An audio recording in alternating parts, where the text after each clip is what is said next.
Y'all know what it is. We got another episode on the Scumbag Chronicles Part 2. Money grow. Who really real? Tell me how you really feel. Keep it Uncle Phil. Do you kill like a Navy SEAL? Rolling off a pill, very trill. You ain't got a deal. Do you really steal? Rob the stove. If you're unaware of what this series is, if you haven't been here before, I'm going to give you a brief rundown. Basically, many females have asked me questions pertaining to relationships and men, and I'm answering them openly and honestly, really just putting all women on game on what to do with relationships with men. Simple. Question 1. Anyways, okay. Anyways, so my boyfriend said black women have attitudes more so than other races do. Do you think that's true? Since you got your degree, and you know. I mean, considering the fact that I've only talked to black women, I really have no outside opinion on how other women act. I really wouldn't know. But, I mean, if that was the case, it's not a bad thing. I definitely understand it, considering the fact that black women are preyed upon and highly disrespected. So it's a great defense mechanism to go ahead and have a little attitude just to let a man know that you're really not going for none of that. So, if they have a little bit of a hard shell, trust and believe it's probably some trauma that came with that as to what caused the development of that hard shell in the first place. So, ladies, I understand why you are the way you are, and men, it's your fault, man. You the dog. You the dog, motherfucker. It's your problem. You the problem. Okay, question 2. How do you win over a player? Went over a what? Went over a what? A player. You don't. You thought that you was just gonna you thought while he was in the game, you was gonna come into the game and play the game and cause him to get out of the game? No, sister. I just Baby, I just don't get it. Women, y'all gotta understand that you really can't change a man. The man has to want to change on his own, and when that change occurs, it's going to happen on his own. You're not gonna really do a whole lot to change him. You just gonna make him mad and get frustrated in the process and probably get hurt. So when it comes to can you change a player? From the Himalaya. You can't. What you can do is you can watch him play his game while you on the sideline. If he's really worth it, you can wait for him to go ahead and retire, hang the pads up, put the helmet up, put the cleats up, and then go ahead and retire with you, and then y'all can go ahead and live happily ever after if he's worth it. But if he's not, then just understand, okay, he's gonna play his game, so let me go ahead, let me get somebody that's not in the game. So you might wanna, keep it pushing to the, to the left. To the left, to the left.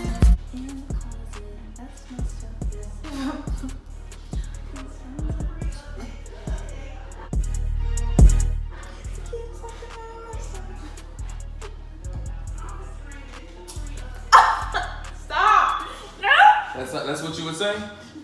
I know it. Was it question 3 or I mean, you can say whichever one. Is it question 3? Is it the third question that you're asking? If it's question 3, then you can say question 3. Did you think about that? Well, alrighty then. Yeah, Anyways. Turtle. Why do they stare at you and not say anything?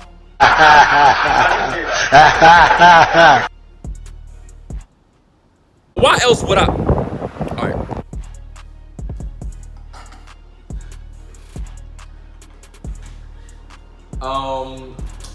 There's this thing called being pleasant to look at, which means when you like looking at something, you're gonna stare at it a lot. So if your man is just looking at you and not explaining as to why, just understand that he thinks you're very attractive, he's very attracted to you, and he's liking what he's looking at, so he wants to continue to look at it. You know what I'm saying? Like this. What the hell is you doing? Oh my God. We ain't never did that before. Not like that though. Yeah, not like that. I mean, I'm weird, so it's just acceptable for me.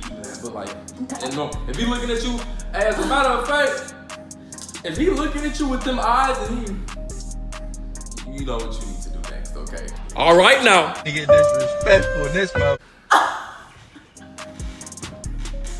It's time to be fruitful and multiply. Hey.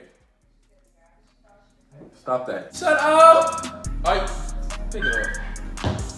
I will drop this phone on the ground. And then what? It'll just be dropped. Exactly. Okay. I'll rape them. Anyways, question 4.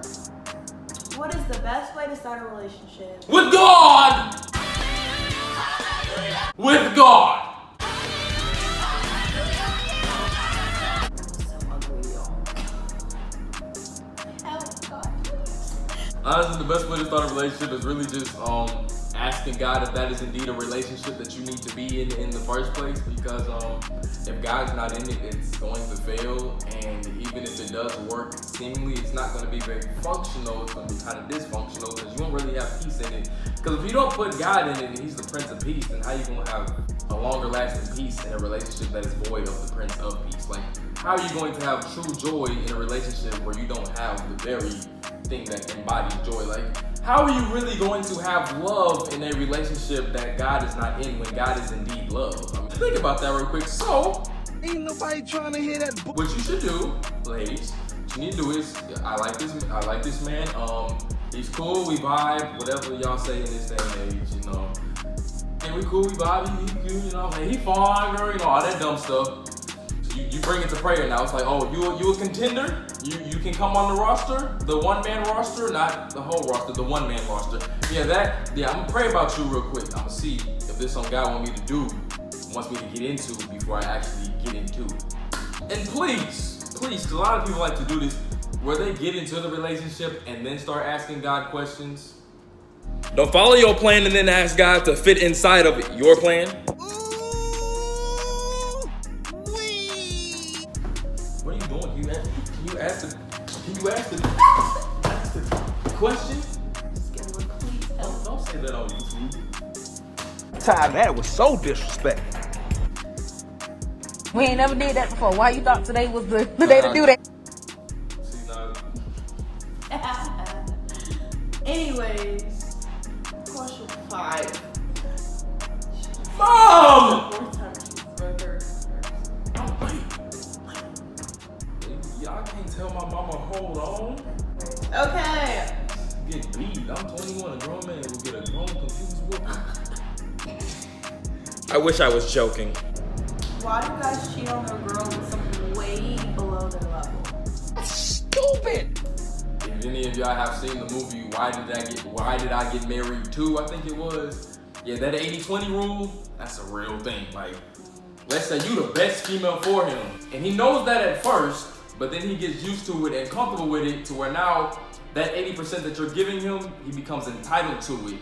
To where now it's no longer special because it's lost its value. Man, that's a common mistake that men make in relationships. It's very dumb. I need to stop doing it. Please tighten up. Use your common sense. Anyways, so they're looking at 80%. It's like, like the 80% cool, but there's something different over here. Now, what's different over here is the 20%. That's the female, like, below your level. Like, we understand that. Like, it's like, man, she ugly to me. She can't do this. She can't do that. But it's that 20%. She's different. You're giving him 80. He has a 20% void that really God is supposed to fill in the first place. Overall, creating an unrealistic expectation on the person to fill a hole that only God could fill. Well, he's supposed to fill the whole thing, but anything, you know what I'm saying? Y'all get the math there. So you get the 20%, and it's like, yeah, she's giving me something that my 80% isn't. Now, the whole time, he doesn't realize that he's really jeopardizing the 80% for the 20%, but the 20% looks so good temporarily when you're the better long-term individual, but he don't see that at the time. So when a man does that, just understand, chances are you that 80%. Like, if you was good to him and you was doing what you needed to do, supporting him and just helping him grow as a man, watching him in that progression, you did your job, you did your thing, baby girl, cool. But that 20%, it just looked good, it just looked different because it was unfamiliar and it enticed his interest and gave him a new interest to where he was willing to jeopardize that 80 for the 20. But that does not mean that you have lost your value just because that one left. Understand that you still that 80%. Like, the right one is just going to be able to see that 80% and stay with that 80% and not go with the 20. So just a little trial and error, you know what I'm saying? You'll be alright. Okay. Can you ask it, please? Now I will sit here. I don't understand why it takes you so long to just ask a simple question. The question is right there. All you have to do is read it. You had one job. We discussed that beforehand. Who was he talking to? I don't want to take long to do everything. Like, Shut up! Like, I don't. Like, you're getting on my nerves, and I already have a headache. I already have a headache. Yeah, I know. Anyways. Okay, last question. Why do y'all say I like you, but I don't want a relationship? I'm confused. Oh my God!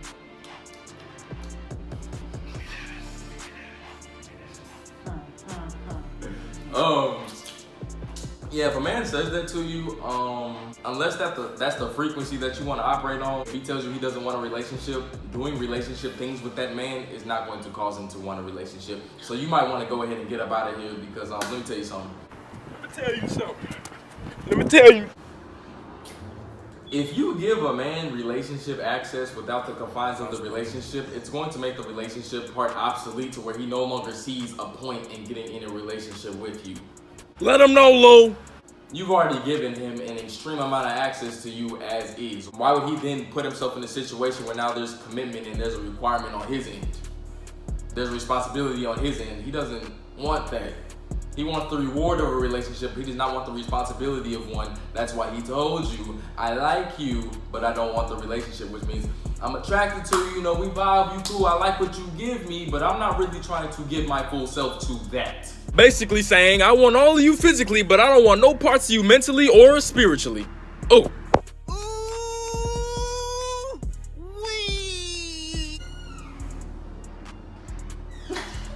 Anyways, That'll conclude Scumbag Chronicles Part 2. You know what I'm saying? It's your boy J Lou, and you are so ugly for that. But hey, I hope y'all enjoyed the episode. Hope y'all got some good information from it when it come to men. Men, I hope y'all got some information when it come to women. Either way, it's your boy J Lou, and I'm outie. Fuck outie. One more time, ho. Big body bitch look like Tahoe. Chopper with a stick, look at my low. Yeah, I leave that don't follow. Yeah, I'll pull up on a model. Okay, pull out, get that money, then I go.